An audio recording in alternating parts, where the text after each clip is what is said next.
I had planned to be able to introduce to you now Nerissa Scott, who was planning to talk about Save Women's Sports.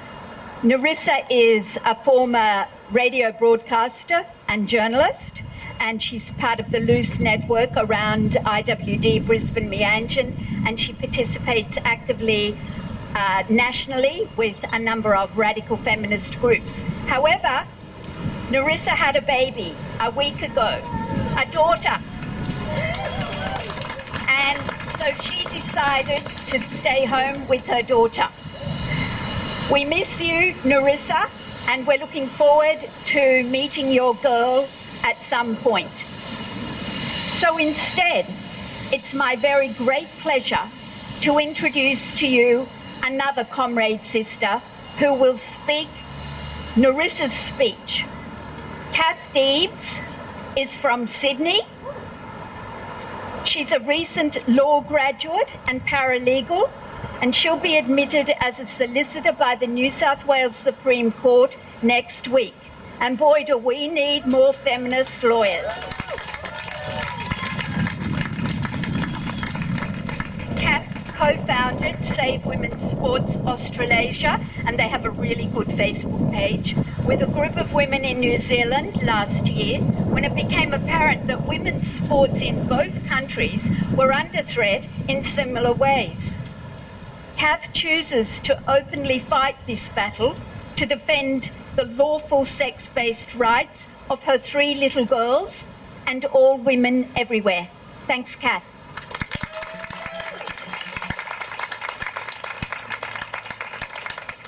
Thank you all for coming along here to the International Women's Day Rally and March in 2021. I'm speaking on behalf of Nerissa Scott, and we are both representatives for Save Women's Sports Australasia. This isn't a part of Nerissa's speech, but I just did want to say it. I have to admit, last night I did have a slight attack of the wobbles about speaking publicly at a rally. However, during the course of the night, I received a message from a woman in another country. She is a survivor of a man who is understood to have killed over 24 women. This woman had to testify in court against him on 3 different occasions. The 3rd time, this man had transitioned. She had to refer to her rapist and attacker as she. And she said to me that I took bravery from you speaking out in order to tell my own story publicly. So it's for women like that and the other women who also contact me privately to tell me their stories of how they're affected by male violence and by gender identity ideology. And it's from those women that I take courage to speak out publicly myself.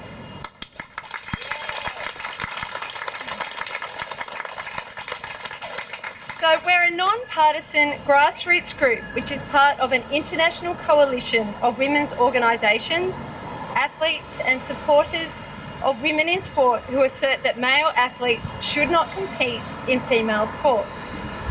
We believe that while everyone has the right to play sport, no one has the right to play in any category that they choose. Sport is meaningless without fair competition, which is why we have separate categories for disabled people, for children, for men, and for women. However, a desire to be inclusive is having unintended negative consequences for women and girls who are losing fair and meaningful competition at all levels of female sport. Firstly, it's a real privilege for me to be able to speak here today. A huge thank you to the other speakers, and most importantly, the organisers of International Women's Day, Brisbane Meanjin, the only capital city Women's Day March that is not captured by gender identity ideology.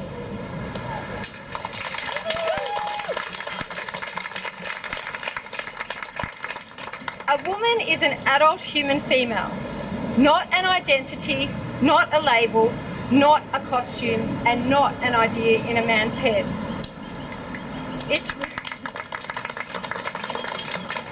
It's really wonderful and encouraging to see so many women and men here today to support women and our sex-based rights, which are currently under attack and being eroded and dismantled due to the ideological capture of institutions, academic academia, and as well as our government.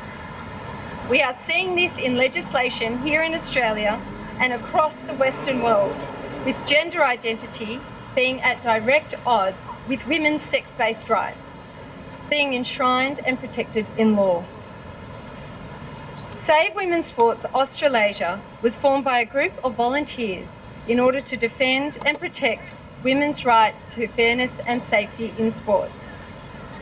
As it stands, Australia's leading sports governing body, Sport Australia, is in cahoots with Pride in Sport, a lobby group which receives millions of dollars in funding. And they have made it abundantly clear that the inclusivity of males who identify as women is more important than the safety and fairness for girls and women in sport. What an absolute travesty. A despicable display of misogyny to determine, with very little consultation, let's be honest, zero consultation with feminist and women's groups, that the closed female sports category, which is rightly and lawfully reserved for biological women and girls, should instead be an open category permitting entry to males.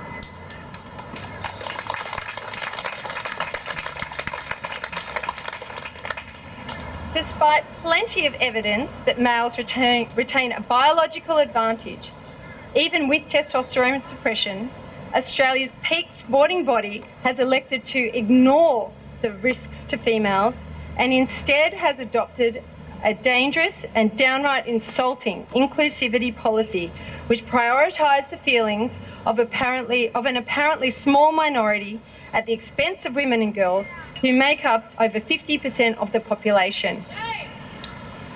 Yet Sport Australia has the audacity to say on their website that we recognise that people cannot enjoy themselves or perform at their best if they are treated unfairly.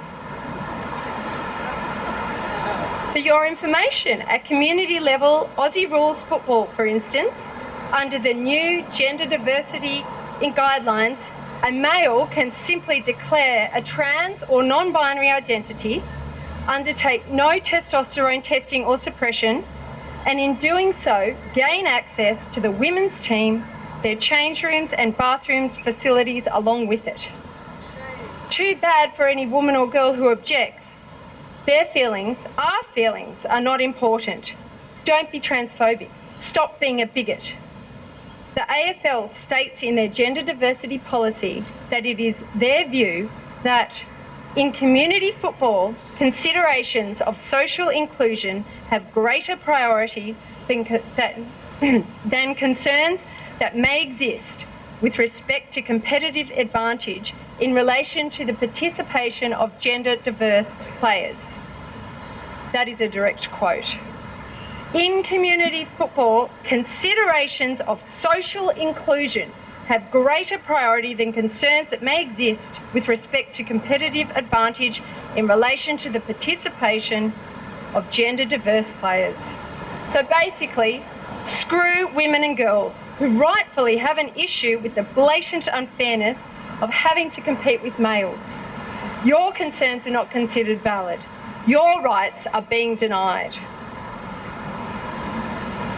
Anyone saying that women and girls should simply boycott these matches need to understand that the rights of these females to have prior knowledge of the risks to their safety and privacy of having a male present in their women's competition are also being denied.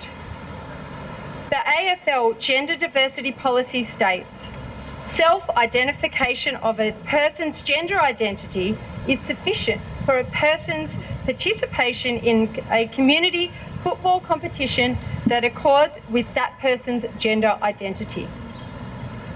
Further, trans people and non-binary persons are not required to formally identify themselves as being trans or non-binary to clubs, leagues, or opposing teams.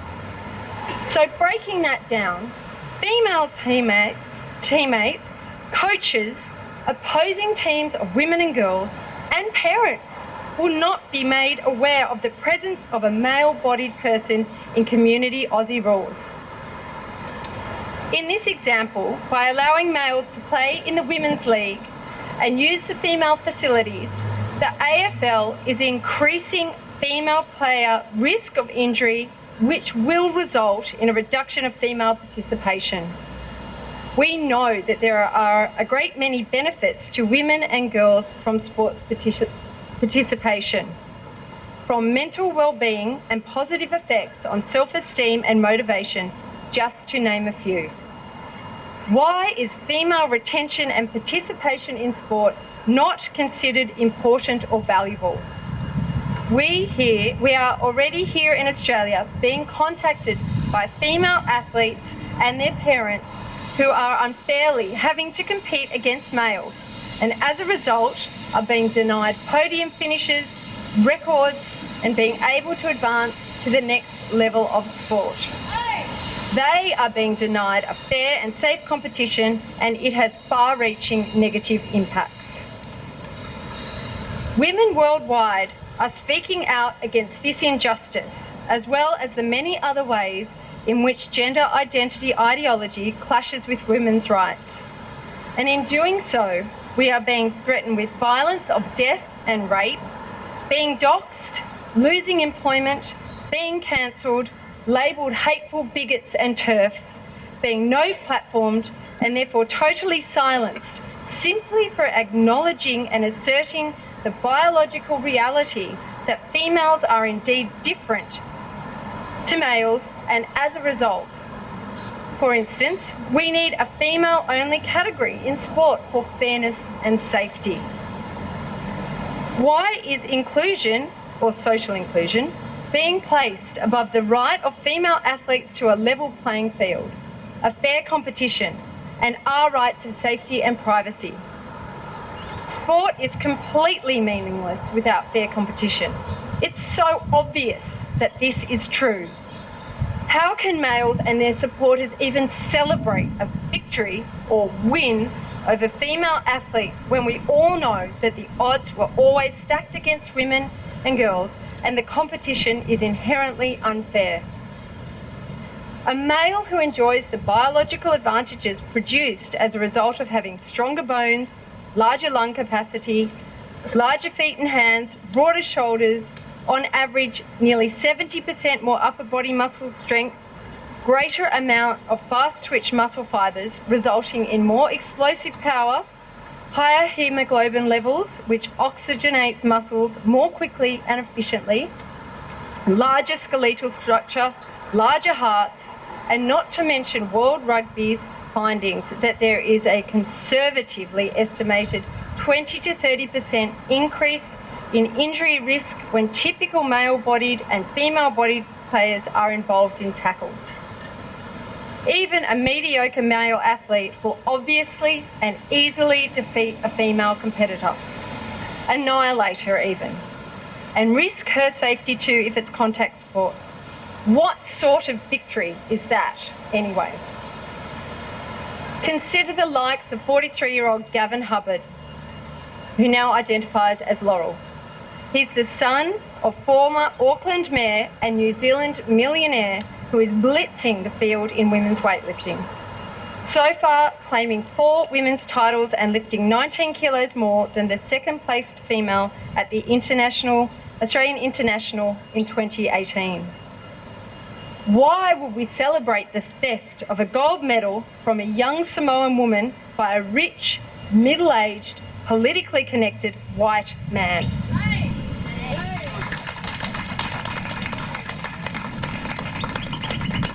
And next, he's planning to compete in the Tokyo Olympics because current IOC guidelines enable this politically correct nonsense.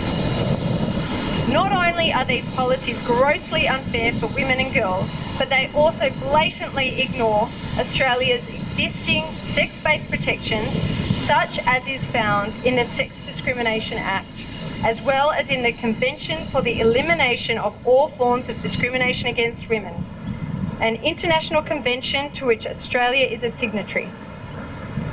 Senator Claire Chandler has called for the immediate withdrawal of Sport Australia's trans and gender diverse guidelines for sport, stating that scientists say it misrepresents the science, lawyers say it misrepresents the law, and sportswomen say it misrepresents the purpose of sport.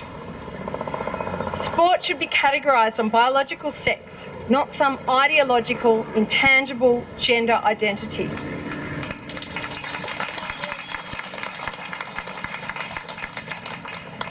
Gender identity has been conflated with biological sex. A female's experience of her biological sex is in no way the same as a male who identifies as a woman. How ridiculous. Save Women's Sport are busy raising awareness of this issue in the broader community, and we are doing so with zero funding. Remember Pride in Sport? They were granted nearly $11 million in funding from New South Wales Minister for Health's office alone in 2019, and another $10 million in corporate funding. So we need you to all raise your voices as well. We cannot do this alone. So we now have resources at our website, savewomensport.com, to help you make your voice heard with legislators and politicians. Let them know that you do not support the erosion of your rights or the rights of your daughters, sisters, girlfriends, wives, partners, mothers, nieces, grandmothers and friends. Please visit our website, join the mailing list and find out who you should be contacting to raise these concerns and have your voice heard. Adult human females have sex-based rights, and we will stand up and defend them. Don't stay silent. Our rights are under attack. Raise your voices and make some noise to defend and protect the hard-fought rights of women and girls, and save women's sport. Thank you.